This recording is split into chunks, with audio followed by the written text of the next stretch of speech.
น่าทิศอันไประยางเจอ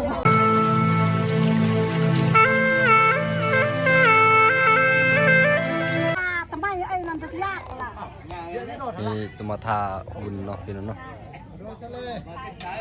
นี่มาเตาโฮมอยู่เฮือน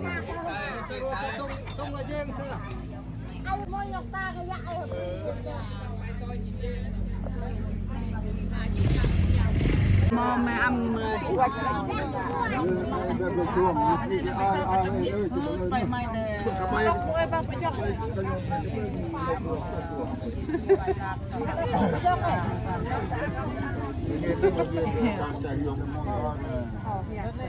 พร้อมพนันพอดีได้บินได้แบบนี้ลายดิจิทัลนะเราจะไปเราดึงลายที่บุบหันนี่คิดว่า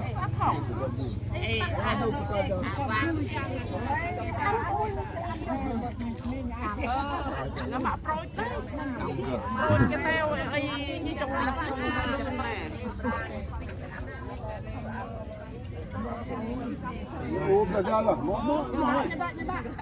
นี่พากันดีใจเนาะเพราะว่ามันงามเนาะน้ำมันงามนะลาน้ำงามเรียกว่าเขาน้ำนี่เขาตามผมเสื้อถือก็ศาสนาเฮาเลยว่าฮิตของเนาะมันดีขึ้นเนาะมีเขาเอามือเนาะเอามือไปจกไปบ่ายแถวเราให้เนาะพี่น้องเขาอธิษฐานจิตเนาะเพราะว่าตัวนี้เนาะสิ่งที่ว่าเจ็บไข้เนาะเขาบ่อยากให้มีเนาะพี่น้องเนาะแต่ว่าความเชื่อถือของศาสนาเฮาก็ประมาณนี้พี่น้องนี่เนาะว่าจะเป็นผู้เด็กผู้เฒ่าผู้แก่เนาะเด็กน้อยเนาะเขาต้องมาหมดทุกคนพี่น้องในหมู่บ้านเนาะมาเด็กทิศของเนาะพี่น้อง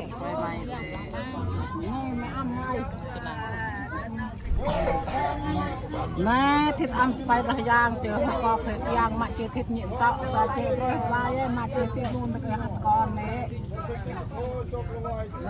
อันไประยางนี่มาเข้าหมายยากสมัยนี้มันต้องมาโรคมาโรคพี่น้องพากันไป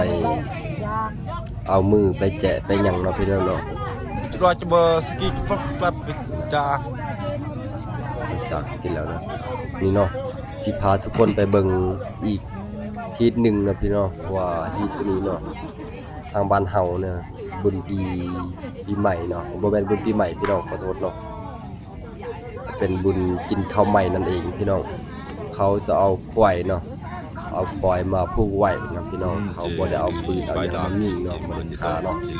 แต่เขาเอามีดเนาะมาแทงเนาะเพื่อจะเอาเลือดเนาะพี่น้องเอาเลือดแล้วก็ไปวางไว้ที่เข้าเนาะหรือว่าเข้าเปลือกเนาะพี่น้องเนาะหรือว่าเข้าอยู่ให้อยู่หน้าเนาะหรือว่าบ่ทันที่บ่ทันเก็บเกี่ยวเนาะเอาไปไว้แล้วก็อธิษฐานเนาะพี่น้องเนาะให้เข้ามันได้หลายๆพี่น้องแต่ว่าความเชื่อถือทางศาสนาเฮาก็ประมาณนี้พี่น้องนี่เนาะเขาจะเอาควายตัวนี้เนาะพี่น้องไปมัดไว้พี่น้องจะไปแทงนั่นเขาเลือดพี่น้อง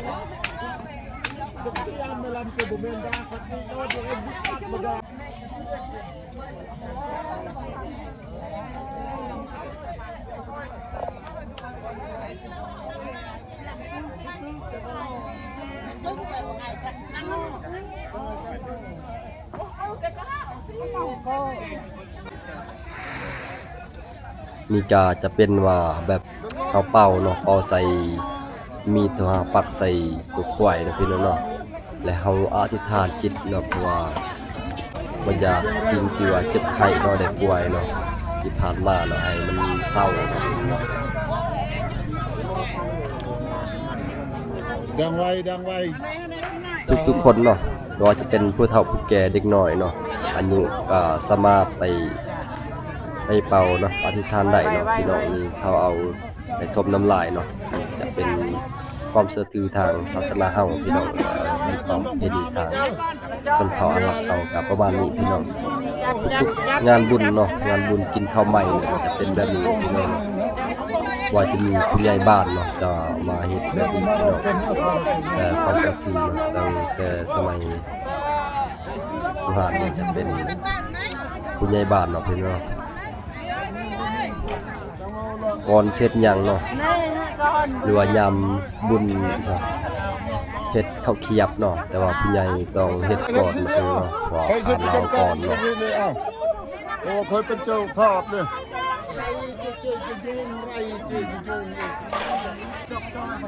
ใช่ครับ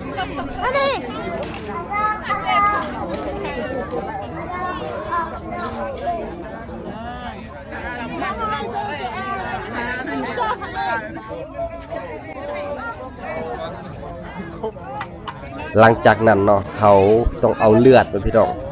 เลือดที่ตัวปาดไว้นะพี่น้องเนาะเข้าไปว่านที่เขาน้ำตามป่าพี่น้องหรือว่าบางคนก็เอาเลือดมากินก็ได้พี่น้องถ้าบ่เป็นหยังถ้าใครอยากรู้จักกับชีวิตการเป็นอยู่ของทางชนเผ่าเฮาและชนเผ่าอาหรับเนาะก็สามารถเข้ารับชมได้หรือว่าไปเบิ่งเนาะทุกๆบุญเนาะเดือน10ก็คือเนาะเดือน10เนาะเป็นทางชนเผ่าเนาะว่าทางเมืองสันไสน่ะจะเป็นผู้บ้านนะพี่น้องจะเป็นแบบนี้นะเอาเป็นตัวควายเนาะพี่น้องเนาะเอาเลือดพี่น้อง Belum tahu lagi. Tahu belum. Belum belum tahu. Kenapa ya? Kau yang belum. Yang raya dan raya. Kayak dia katanya. Ma bre me ma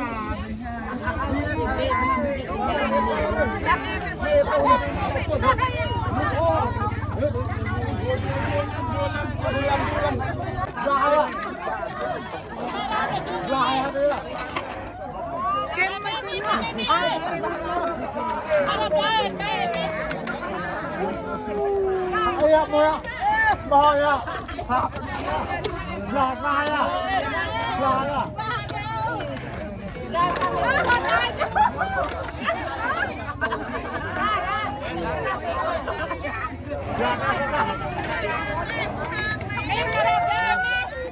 Anh ơi, đây.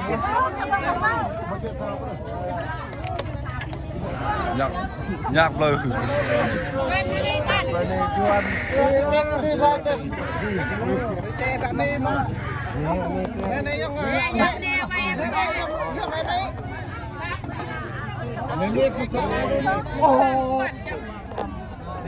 Ni, mesti bilang. Esok sampai malam Dui salah. Oh. Di kong.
Oh ya.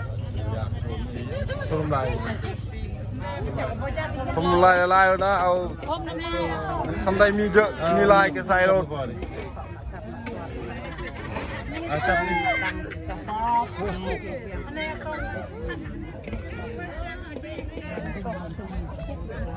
Lebih ngam ni kan bingung tau.